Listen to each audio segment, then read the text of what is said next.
My name is Elena Marsh. I was 27 when everything changed. It was a Tuesday, unremarkable in every way until it wasn't. I remember the kettle ticking on the stove, the smell of my mother's rosemary chicken drifting up the stairs, and the particular gray light that October evenings bring, the kind that makes a house feel like it's holding its breath. I had come home to help my parents sort through the paperwork for the house. Their house. The one I had, 3 years earlier, quietly co-signed a refinance on when my father's business faltered and the bank threatened foreclosure. Nobody outside the family knew that. I hadn't wanted them to. I did it the way you do things for people you love, without announcement, without expecting applause. I was standing in the hallway outside the kitchen, my hand actually raised to push the door open, when I heard my brother's voice. "She doesn't even need to know the full plan," Daniel said. "We're just using her signature to get the equity released. Once it clears, we transfer it into the new account before she asks any questions." I froze. My hand stayed in the air, weightless, useless. "She's always been so easy that way," my mother said. There was something almost fond in her voice, the way you'd talk about a dog that always comes when you call. "Elena wants to feel needed. Let her feel needed." I want to tell you I gasped or dropped something, or that the moment announced itself the way it does in films. It didn't. The kettle kept ticking. The chicken kept smelling like Sunday dinners from my childhood. I just stood there, hand in the air, listening to my own erasure being planned in a kitchen I had helped save. Let her feel needed. 5 words. I have turned them over so many times since that they've become smooth, like a stone worn down by a river. At the time, though, they were jagged. They cut going in. I didn't walk into that kitchen. I couldn't have told you, in that moment, what my face would have done if I had. So I turned, quietly, and went back out the front door I'd come in through 20 minutes before, my coat still zipped to the throat, my car keys still warm in my pocket from the drive over. I sat in my car for 11 minutes. I know because I watched the clock on the dashboard the entire time, as if counting the minutes could hold something together. Here is what nobody tells you about betrayal from people who share your blood. It doesn't arrive like a wound. It arrives like a diagnosis. Quiet, clinical, and impossible to argue with because the evidence was never meant for your eyes in the first place. You weren't supposed to hear it. You were only supposed to feel its effects and call them love. I drove home that night without the radio on. Somewhere between my parents' street and my own apartment, a decision formed in me that I didn't consciously make. It simply arrived, whole.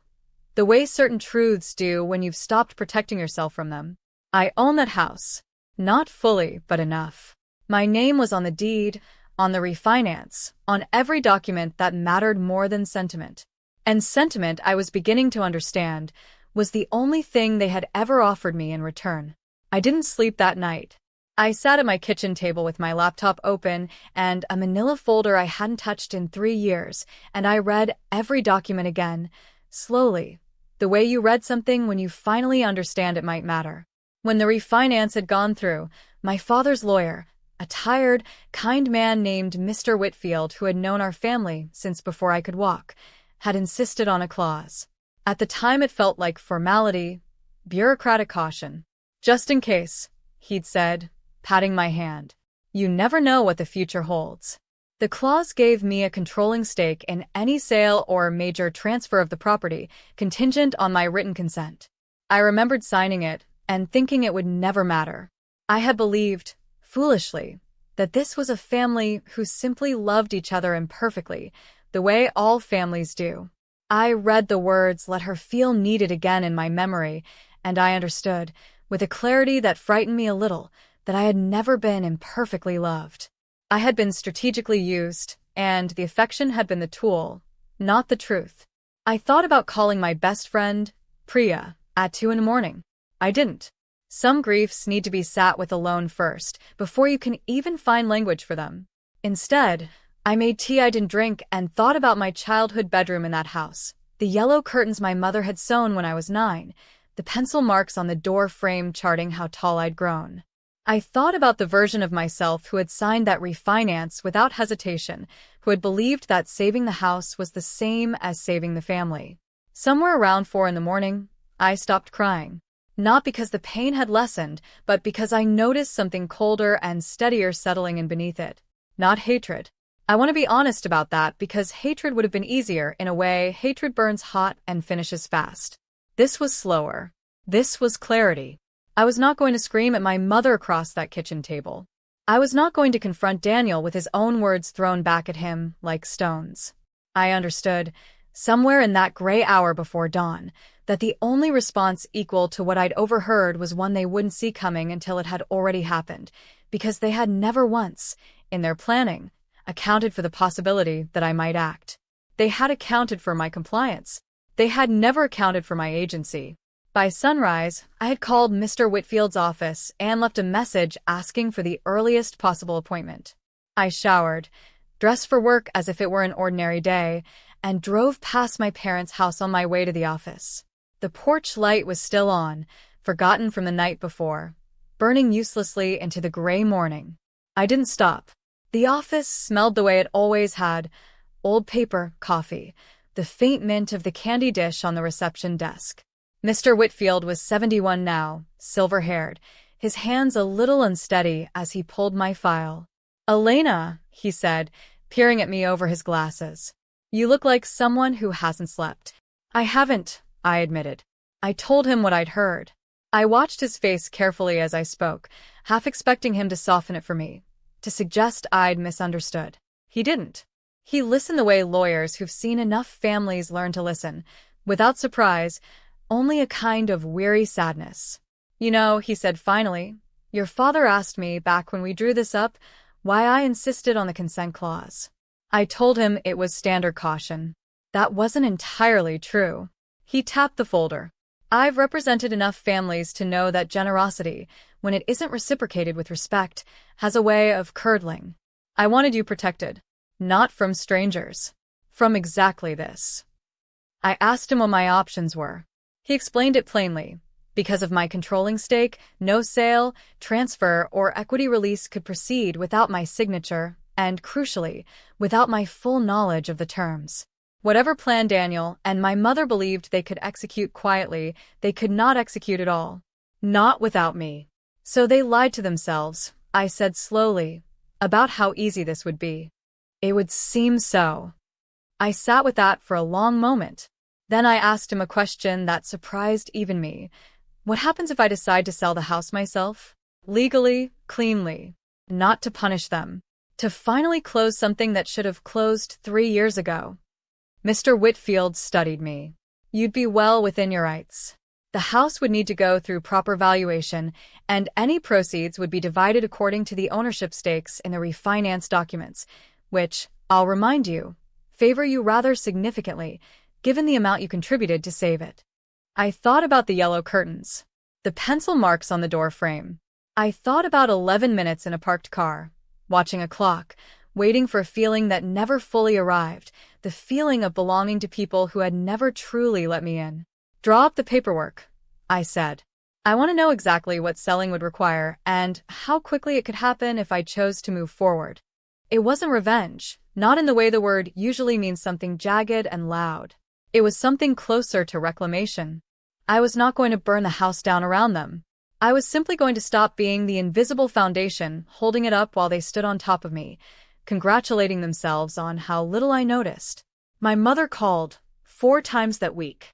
I let 3 go to voicemail and answered the 4th only because I told myself, to see their faces without them knowing what I now knew.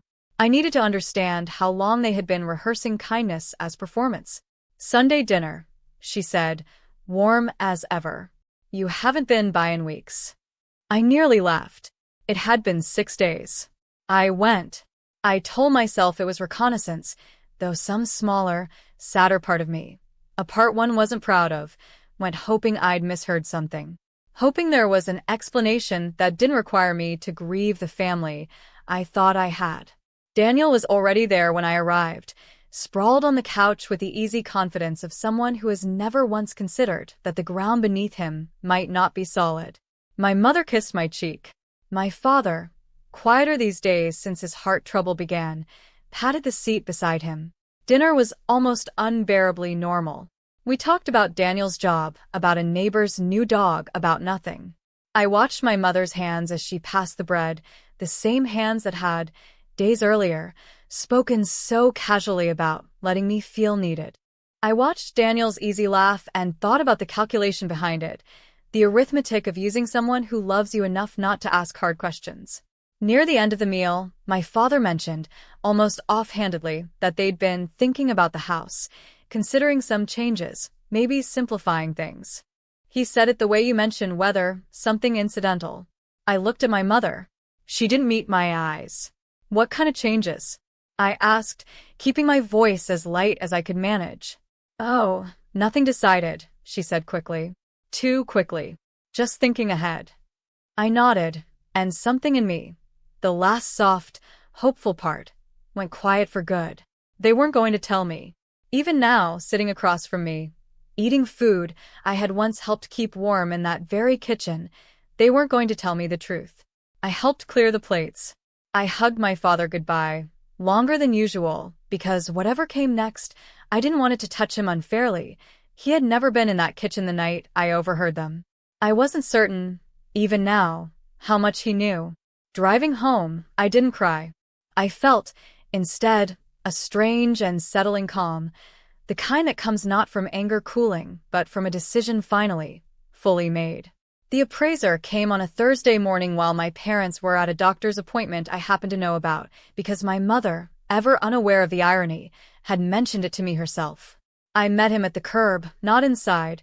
I wasn't there to sneak into a home that was still, in every practical sense, still theirs to live in. I simply needed to understand, clearly and legally, what the house was worth and what my share of it meant in real terms. The number he gave me a week later was larger than I expected. Larger, certainly, than the using her signature plan Daniel had so casually described in that kitchen had ever accounted for. They had been imagining a quiet, manageable transaction. They had not imagined an owner who understood her own worth. I want to be honest about the nights in between. There were several where I sat with the paperwork spread across my table and asked myself whether I was becoming someone I didn't recognize, someone cold, someone transactional, in the very way I had once accused them of being. But cruelty and consequence are not the same thing. I was not planning to humiliate my mother in front of neighbors, or to strip my father of the home he'd built his life around out of spite. I was planning something quieter, to exercise, calmly and legally, the ownership I had earned and they had forgotten I held. If the house sold, my father would still receive his rightful share. He would not be left with nothing. What he would be left with was a truth he perhaps should have faced years ago, that a family cannot run on one person's silent sacrifice indefinitely without that person, eventually, choosing herself. Priya, when I finally told her everything over coffee that week, was quiet for a long moment before she spoke. You're not doing this to hurt them, she said. You're doing this because you finally believe you're allowed to stop absorbing hurt for other people. I hadn't thought of it in those words before, but they settled into me like something true. I signed the listing agreement 2 days later. Mr. Whitfield notarized it himself, his hand steadier than I expected. Are you certain? He asked, not because he doubted the legality, but because he had known me since I was a girl doing homework in his waiting room, and he wanted to be sure the woman signing this was doing so with clear eyes. I've never been more certain of anything, I told him. And I meant it. I didn't tell them by phone. I didn't tell them at another dinner, across a table set with food I would once again have to pretend to enjoy while performing a warmth I no longer entirely felt. I wrote a letter. It took me 3 drafts. The first was too angry, full of the 11 minutes in the car, the yellow curtains, the years of quiet sacrifices I'd never once mentioned because I hadn't wanted credit, only belonging. I burned that draft, not literally, just deleted it because it wasn't the truth I wanted to leave behind. It was only the wound. The second draft was too cold, too legal, reading like something Mr. Whitfield might have written on my behalf. That wasn't right either. This needed to come from me. The third draft, the one I sent, said this. I heard you, that Tuesday in the kitchen before I ever said hello. I heard what you said about using my signature, and I heard what you said about needing to feel needed. I want you to know that I'm not writing this in anger, though I have felt plenty of it these past weeks. I'm writing because I finally understand something I should have understood years ago, that I gave to this family from a place of love, and it was received as a resource rather than a gift. I have listed the house for sale. Dad will receive his full and fair share, and I hope, in time, we can find a way back to something honest between us. Not the old arrangement, but something new, built on truth instead of my silence. I still love you. I am simply no longer willing to be used in the shape of that love. I mailed it. I didn't call to confirm they'd received it. I let the words do what conversation, in that family, had rarely been allowed to do. Arrive complete, without interruption, without someone deciding halfway through that I didn't need to hear the rest of the truth. My mother called 11 times over the following week. I answered on the 11th. Her voice, when it came, wasn't performing warmth anymore. It was smaller than I'd ever heard it. You could have just talked to us, she said. I tried. I said quietly. At dinner. You told me it was nothing decided. I gave you the chance to be honest with me, and you weren't. There was a long silence on the line. I didn't know how to tell you we needed the money without you feeling, she stopped. Used, I offered. Another silence, longer this time. When she spoke again, her voice had cracked open in a way I hadn't heard since I was a child, and she'd sat by my bed during a fever. I've never known how to ask you for things without making it about how much you're needed. I think somewhere along the way, I convinced myself that was the same as love. I didn't forgive her in that phone call. I want to be honest about that too, because tidy, immediate forgiveness would have been a lie, and I had promised myself, driving home that October night, that I was done living inside comfortable lies. But something in her voice, the smallness of it, the first real honesty I'd heard from her in weeks, cracked something open in me too. The sale is already in motion, I told her. I'm not stopping it. But I'd like to see you. Not for dinner theater. For an actual conversation. She agreed. My father, I later learned, had known nothing of the plan Daniel and my mother had discussed. When he found out, not from me, but from my mother's own confession, he was, by every account, devastated in a different way than I had been. Devastated that his wife and son had tried to manage his daughter like a resource instead of trusting her as a person. Daniel never called at all. Some silences say more than any letter could. The sale closed on a bright, cold morning in early spring. I stood on the porch one last time before the new owner's moving truck arrived, my hand resting on the same railing I'd held as a child, learning to walk down those steps without falling. I thought about the yellow curtains, long since replaced.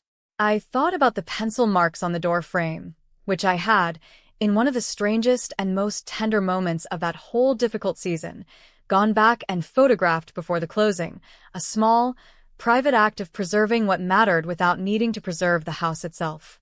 My father used his share to move into a smaller place nearer to his cardiologist, a decision that turned out, unexpectedly, to ease a stress none of us had realized the old house's upkeep had placed on his heart.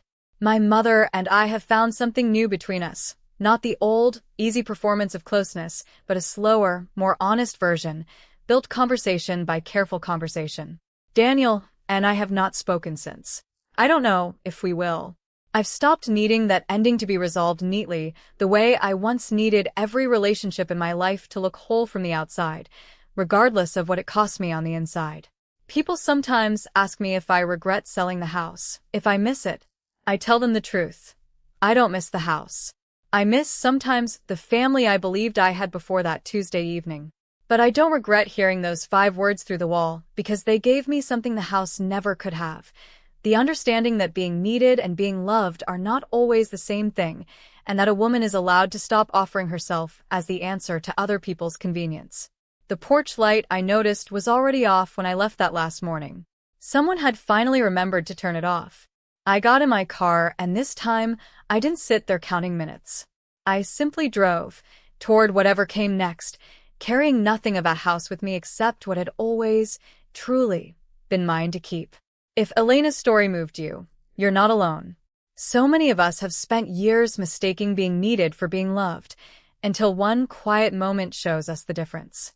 If this story stirred something in you, drop a comment below and tell me, have you ever had to choose yourself over people who were supposed to choose you first? If you want more stories like this, real, raw, and quietly powerful, hit subscribe and turn on notifications so you never miss the next one. And if you know someone who needs to hear that it's okay to stop giving from an empty place, share this video with them. Thank you for watching. I'll see you in the next story.